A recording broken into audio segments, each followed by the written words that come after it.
Chapter 25. Ma and Ba found the days without Minli long and difficult. In the morning, as soon as they woke up, they rushed to Minli's bed to see if she was there. In the afternoon, they hurried from the fields, hoping to find Minli waiting at home. And at night, with a rice bowl and a set of chopsticks waiting for her at the table, they looked up at every sound of footsteps. But an empty bed and house always greeted them, and the footsteps always belonged to a passing neighbor. While Ma's anger had disappeared with the goldfish man, she grew a little thinner and paler every day, and Ba's eyes no longer twinkled. And one evening, in the middle of the night, Ba woke up alone in a bed to a voice calling. "Wake up, old man," the fish said. "Wake up, your wife needs you." Ba quickly rose and looked for Ma, who was sitting by Minli's bed. In the stillness of the darkness, Ma shook with sobs. "Oh, wife," Ba said softly, sitting next to her. Ma turned to him, her face shining from wet tears. "What if Minli never returns?" Ma said. "What if we are always without her?" Ba put his hand over his face, brushing away the tears that were forming in his eyes. "I don't know," he said. "Neither do I," Ma said, and she buried her face in Minli's bed, crying in despair. Ba stroked her hair as she wept, occasionally closing his eyes as he fought his own gloom. Finally, as Ma's crying slowed and calmed, Ba said, "Do you remember the story I told you about the paper of happiness? And the secret, which was one word written over and over again?"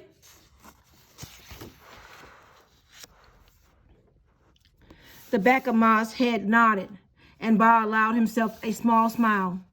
"I have thought a long time about what that word could have been," Ba said. "Was it wisdom or honor, love or truth? For a long time I like to think that the word was kindness." Ma's face remained hidden in Minli's bed, but her sobs had stopped, and Ba knew she was listening.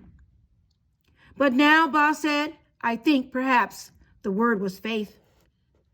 A faint gray light seeped into the room, as if the moon was escaping from the clouds.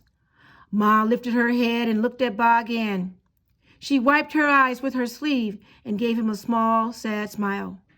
"Perhaps," she said, "perhaps you are right." And she placed her hand, wet with tears, in his. Chapter 26. The next morning, Minli woke up alone under a heavy, rich blanket. Even though she was on the floor of the garden pagoda, she had slept comfortably, and as she sat up, she realized it was probably due to the silk pillows she had been lying on. The soft sunlight cast leaf shadows across her face, and the wind made gentle ripples in the moss-colored lake in front of her. The imperial garden was just as beautiful in the day as it was by night.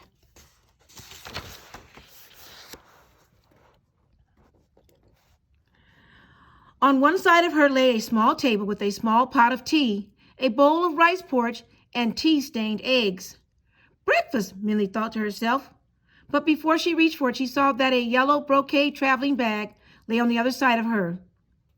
Inside the bag, Minli found her humble blanket, rabbit rice bowl with needle and bamboo piece, chopsticks, and a generous supply of cakes, and her hollow gourd full of fresh water. On the very top lay the gold-threaded pouch that held the ripped page of fortune. Minli took the pouch and held it with two hands. "Well, I have the borrowed line," Minli thought. "At least I hope it is." So after a quick breakfast, Minli quietly left the pavilion. Part of her was tempted to explore the mosaic walkways through the jewel-colored leaves, but she knew being discovered by one of the king's counselors would be disastrous. Also, she knew Dragon was patiently waiting outside the city. So, using the king's secret door, Minli carefully left the garden and the walls of the inner city. And when she was out of the garden, Minli realized it was very early morning. The outer city was still sleeping. The stands were bare and the umbrellas were closed. Quickly, Minli scurried to the gate. With great effort, she was able to get through. She had to use a metal pole she found on the ground to lift the lock and lever one of the doors open. Even then, she was only able to get it open with a crack and had to squeeze.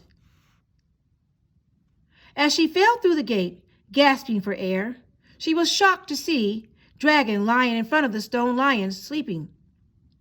It took a couple of prowls before Dragon woke, and his loud morning yawns almost put Minley in a panic. But they were able to get back to the hiding shelter of the forest before anyone saw them.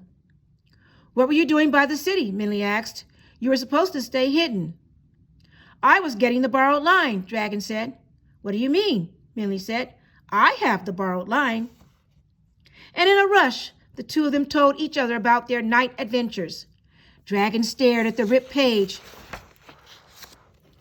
from the book, and Minley looked at the red cord in Dragon's hand. "So which is the real borrowed line?" Dragon asked Minley. "I guess that is another question we'll have to ask the old man of the moon," Minley said. Chapter 27. With both borrowed lines, Minley and the dragon continued their journey. Minley remade her compass with her rabbit rice bowl and followed the needle's pointed direction. As they traveled, the land became more barren, rocky, and steep. Without trees to tame it, the wind blew wildly, burning Minley's cheeks red with cold. The icy air shoved and pushed them, as if trying to keep them back. Late in the afternoon, after traveling up stony ground, Dragon made a noise. "Look up ahead," he said. Far ahead of them seemed to be a spot of bright yellow. Against the great landscape, it seemed like a fallen piece of gold. "Is it a forest? Trees with yellow leaves?" Minley asked. Then she looked up at the gray stones surrounding them. "But what trees could grow here?" "I think there is a village," Dragon said, squinting his eyes. "If there is, we can get you some warmer clothes." Even though the cold hadn't bothered the dragon, he had noticed her shivering. "We won't reach it before night," Minley said, "but I think there's a cave up ahead. Let's stay there for the night, and tomorrow we'll try to reach the village or whatever it is." The dragon agreed, and they made camp in the cave. The king's supply of traveling cakes saved her and Dragon from hunger, but Minley wished for the thick silk blanket. Even in the shelter of the cave, away from the wind, the earth was stark and cold. Minley built a fire as quickly as she could and sighed as its warmth slowly heated the air. But that night, Minley could not fall asleep. Even with the dragon snoring behind her, the fire crackling, and her blanket around her shoulders, her eyes did not close. Like the stone dust that the wind blew, thoughts kept circling in her head.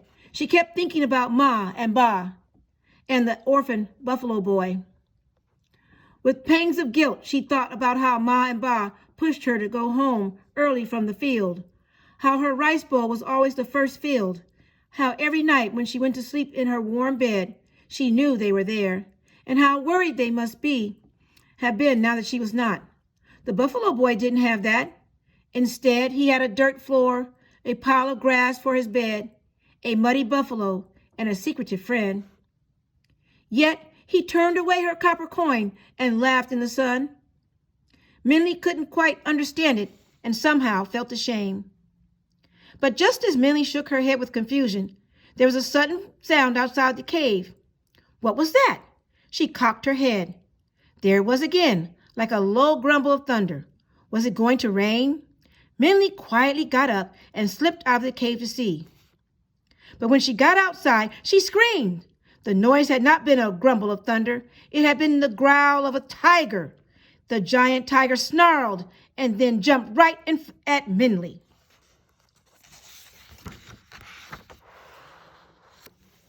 Chapter 28. The wind screamed as Ma and Ba ate their dinner. The shutters of their house waved and slammed, shaking the house, and the light from their lantern wavered. They looked at each other and wordlessly went to the window. There is fear in the wind, the fish said. Great worry. Is it a storm? Ma asked. Ba looked at the fish. It stared at him with big eyes. I'm not sure, Ba said. The tree branches bent in the wind violently, as if being shaken by the sky. The wind shrieked again, and the cold air gusted into the house. The water in the fishbowl rippled, and the fish swayed in the bowl. Both Ma and Ba shivered. "Do you think Minnie is outside in this?" Ma faltered. "I hope not," Ba said. The wind continued to slap the house and the trees. The whole earth seemed to shudder at the screeching wind. Only the moon above was still. Ba looked at Ma and saw her soundless lips move as she gazed at the moon. He knew what she was doing and did the same. "Please," he implored the moon silently. "Please watch over Minnie. Please keep her safe." The moon continued to shine. Chapter 29. Minnie's scream seemed to freeze in the air. The tiger leapt at her, his scowling mouth glittering with pointed teeth, his blade-like claws rushing toward her. Minnie knew there was no escape. But a flash of red violently knocked the attacking claw away. Minnie gasped as the dragon roared, the tiger's claw ripping into his arm. With the brutal force of his other arm, the dragon threw the tiger back, forcing it to fly in the air. "Go away!" The dragon thundered in a voice that even made Minnie quake. She would have never imagined the dragon could speak that way. The tiger glared like a spoiled child. Minnie could now see that it was not an ordinary tiger. It was bigger than a horse or a buffalo, and it was a dark, dusty green, like the color of sand dirtied from the ocean foam. Even in the dim light of the moon, Minnie could see its eyes glower with malevolence. "Go!" the dragon commanded again. Minnie realized she had forgotten how big Dragon was. The tiger was large, but Dragon was bigger, though the viciousness of the tiger's expression made them seem evenly matched. But the tiger gave another malicious snarl and turned away. But Dragon stood his full height until even the tiger's moonlit shadow disappeared from view. "Are you all right?" Dragon asked finally. "That tiger," Minnie said in a daze. "That tiger was going to kill me." "I know," Dragon said. "That tiger was truly evil. When you screamed, I could feel it." And strangely, without knowing why, Minnie burst into tears. The tiger's roar still echoed in her ears, and she could still see his cruel claws and eyes. Now that he was gone, her terror flooded out of her. "It's okay," the dragon said, gently putting his arm on her shoulders. It was then Minnie saw the 4 long gashes bleeding on Dragon's arm. The tiger's claws had been sharp, and the slashes were deep. Minnie shook herself and brushed her tears away. "You're hurt," Minnie said, looking at the cuts, which were already starting to swell. "It's all right," Dragon said. "Don't worry. Dragons heal quickly." They walked back into the cave, and Minnie poured water on the wounds to clean them. She wrapped her blanket around Dragon's arm, but it continued to slowly bleed. As he lay down, Minnie noticed Dragon's eyes fade and blur. "I'm starting to feel strange," Dragon said huskily. "Perhaps I will sleep." "Okay," Minnie said, "you sleep. Maybe when you wake up, you'll feel better." But Minnie felt as if she had swallowed a frozen rock. Something was wrong with Dragon. She knew it. Throughout the night, his breathing grew hoarser and his skin was damp. Every time she unwrapped the blanket, she grimaced. The ugly wounds had turned black, and evil-looking liquid was starting to seep. Minnie shivered, and it was not from the cold. "He's getting weaker," Minnie thought. "Something is very wrong. I have to do something. Dragon needs help, but I don't want to leave him. What am I going to do?" By the time the first light of the sun crept into the cave, Dragon's breathing was rough. And when Minnie shook him, he did not wake up. Minnie felt a surge of panic. "I don't know what to do," she thought desperately. Her quick-thinking mind darted like a flustered butterfly. "I know," she thought. "I'll go to that village. Maybe someone there will know what to do." Minnie stood up and whispered into Dragon's ear, "I'm going to get help. I'll be back soon, I promise. Just hold on until then, okay?" But Dragon did not respond, and Minnie felt tears start to foam in her eyes. Quickly, without even gathering her things, she turned and left. It was mid-morning outside, and Minley squinted in the sun. The wind still blew bitterly, but she didn't even notice. Instead, Minley began to run toward the path of yellow Minley began to run toward the patch of yellow in the distance.